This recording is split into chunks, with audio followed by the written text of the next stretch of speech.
आगे बात करें, रिम्स में स्वास्थ्य व्यवस्थाएं सुधरने का नाम नहीं ले रही है। मंगलवार को हमने न्यूरो सर्जरी के मरीजों के अंधेरे में रहने की खबर दिखाई थी, दवा की कमी की खबर दिखाई थी, लेकिन रिम्स प्रबंधन की नींद नहीं टूटी। रिम्स में भर्ती मरीजों को जांच के लिए हेल्थ कैंप में जाना पड़ रहा है। रिपोर्ट देखें। अजब रिम्स की गजब कहानी। आपको लग रहा होगा हम ऐसा क्यों कह रहे हैं, तो आप खुद रिम्स के मरीजों की तस्वीर देखिए। यहाँ वार्ड में भर्ती मरीजों को x ray, MRI, CT scan, ultrasound जैसे जांच के लिए बाहर पीपीपी मोड पर संचालित हेल्थ मैप ले जाना पड़ रहा है। बारिश के इस मौसम में मरीजों को जांच कराने में कितनी मशक्कत करनी पड़ती है, इसका अंदाजा आप तस्वीर देखकर लगा सकते हैं। ना क्रिटिकल पोजीशन है अभी कि वो हिल रहा है ना, मेरा प्राण निकल रहा है, हड्डी कच कच कर रहा है, अंदर कुछ नहीं हुआ अभी। उसमें अभी प्रोसेस है अभी करने के लिए, अभी प्लास्टर नहीं हुआ, वो इसको अभी ऑपरेशन होना है। बाकी बताइए, वहाँ अवेलेबल मिल जाता सुविधा हमको तो हम क्यों ये बाहर आते। एक्सरे नॉर्मल चीज होता है, इसके लिए बाहर आना बेकार है। इससे भी ज्यादा परेशानियों का सामना मरीजों को तब करना पड़ रहा है जब इतनी मशक्कत कर जांच कराने के बाद भी उन्हें रिपोर्ट के लिए 10 दिनों तक तरसना पड़ता है। उन्हें सारी से आज तक हमारा यथी नहीं दिया है सीटी एक्शन के प्लेट। अब हम नहीं करेंगे वहाँ तो हम कैसे इलाज होगा हमारा। डॉक्टर कहता है, डॉक्टर बोलता है कि जहाँ से लाइए, जहाँ पैसा देके करवाइए वहाँ से लाइए। अब वहाँ जाते हैं तो कहता है कि डायरेक्टर पास जाइए। 20 के किए बताइए, हम घुरिए रहे, खाली रिपोर्ट दिया है, फ्लैट नहीं दे रहा है। बचवा लोग कहता है कि फ्लैट लाओ तो ले जीवो तोरा बेंगलोर ऑपरेशन करें। अब वो है ही नहीं बाबू, तो कहाँ से करें। एक तरफ रिम्स में मरीजों को भीगते हुए इलाज कराने को मजबूर होना पड़ रहा है, दूसरी तरफ मरीजों को शौचालय में पानी तक नहीं मिल पा रहा है। रिम्स के मरीजों ने व्यवस्था पर आरोप लगाते हुए कहा है कि वार्ड के शौचालय की स्थिति नरक जैसी हो गई है।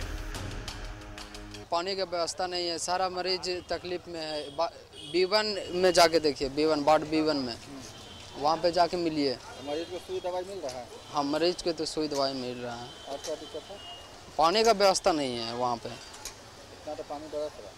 पानी बाहर ना बरस रहा है, अंदर में बाथरूम करने में तकलीफ हो रही है। बाहर से पानी लेके जाना पड़ता है बाथरूम के लिए। राज्य के सबसे बड़े सरकारी अस्पताल की स्थिति इन दिनों ऐसी हो गई है जैसे रिम्स का दिवाला निकालने पर रिम्स प्रबंधन लगा हुआ है। रिम्स के ट्रॉमा सेंटर में गंभीर मरीज घंटों एम्बुलेंस के इंतजार में पड़े रहते हैं। रांची से न्यूजीलैंड भारत के लिए सत्यव्रत किरण की रिपोर्ट। और सीधे जुड़ेंगे सहयोगी सत्यव्रत किरण हमारे साथ मौजूद है। सत्यव्रत, रिम्स की ये बदहाल स्थिति आखिर सुधरने का नाम क्यों नहीं ले रही है? रिम्स में जितने भी मरीज हैं वो सभी परेशान हैं। कभी अंधेरा, कभी उन्हें सीटी स्कैन के लिए, एमआरआई के लिए बाहर जाना पड़ रहा है। नहीं, देखिए बिल्कुल सही कहा राजदा आपने कि सवाल यही है कि आखिर इस रिम्स की स्थिति कब सुधरेगी और इस रिम्स का इलाज कौन चिकित्सक कर सकेंगे। कल जब हमारी बातचीत हो रही थी सूबे के स्वास्थ्य मंत्री बन्ना गुप्ता से, तो उन्होंने कहा कि रिम्स के पास पैसे की कोई कमी नहीं है। अब सवाल यही होता है कि अगर रिम्स के पास पैसे की कमी नहीं है तो फिर जो दूर दराज क्षेत्रों से लोग आते हैं, उम्मीद लेकर आते हैं कि राज्य के सबसे बड़े सरकारी अस्पताल में उनका बेहतर इलाज हो सकेगा, उनके मरीजों को बेहतर व्यवस्था मिल सकेगा, आखिर वो व्यवस्था उन्हें क्यों नहीं मिल पाता। आप समझिए राजदा कि अगर कोई गंभीर रूप से बीमार मरीज है या फिर किसी सड़क दुर्घटना में घायल हो गया है, उसे रिम्स लाया जाता है, रिम्स के ट्रॉमा सेंटर में उसका इलाज शुरू होता है और डॉक्टर उसे सीटी स्कैन, एमआरआई, एक्सरे या फिर अल्ट्रासाउंड का जांच लिखते हैं। लेकिन रिम्स में इन दिनों जांच रिपोर्ट आने में सप्ताह दिन से ज्यादा का समय लग रहा है। आप समझिए कि अगर सही समय पर जांच रिपोर्ट डॉक्टरों को नहीं मिल सकेगा तो मरीज का इलाज कैसे संभव है। सवाल वही है कि रिम्स की जो अत्याधुनिक उपकरणें हैं, जो मेडिकल मशीनें हैं, वो काम कम और खराब ज्यादा रहती हैं। एक्सरे की मशीन खराब है। रिम्स में हेल्थ मैप के द्वारा जो पीपीपी मोड पर मरीजों को सेवा मिलती थी, वहां का जो है वो करीब 3 करोड़ से ज्यादा रुपए रिम्स प्रबंधन पर बकाया है। इसीलिए हेल्थ मैप डायग्नोस्टिक सेंटर ने रिम्स के मरीजों का जो निःशुल्क जांच होता था, जो बीपीएल और कम आय वाले व्यक्ति को जो सरकारी योजना के तहत निःशुल्क जांच किया जाता था, वो बंद कर दिया गया। मरीजों पर अतिरिक्त जो है वो बोझ बढ़ता जा रहा है।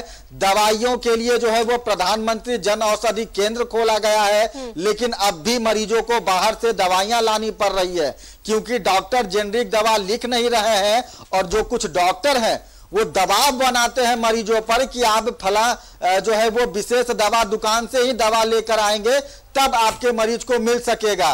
रिम्स के शौचालय की जो स्थिति है वो नरक के जैसी बन गई है। आप समझिए कि मरीजों को शौचालय में पानी तक नहीं मिल पा रहा है, वैसे में कितनी समस्या मरीजों को होती होगी।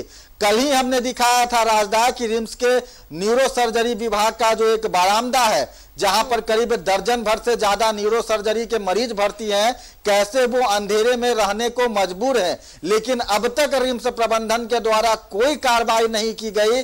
मैं पिछले करीब 7-8 वर्षों से रिम्स की रिपोर्टिंग कर रहा हूं राजदा, आपको पता है, लेकिन इन दिनों रिम्स का जो हाल हो चुका है, ऐसा लगता है कि रिम्स प्रबंधन जो है वो चाहता है कि रिम्स को दिवालिया घोषित कर दिया जाए, क्योंकि मरीजों को जो सुविधा मिलनी चाहिए वो नहीं मिल पा रही है राजदा। बिल्कुल, अगर यही हाल रहा तो जो मरीज वहां पर ठीक होने के लिए गए हैं, ऐसे में तो वो और ज्यादा बीमार पड़ सकते हैं। बहुत बहुत शुक्रिया आपका सत्यव्रत तमाम जानकारियों के लिए। तो रिम्स की कुव्यवस्था सुधरने का नाम नहीं ले रही है और इससे सब चीजों का खामियाजा मरीजों को भुगतना पड़ रहा है।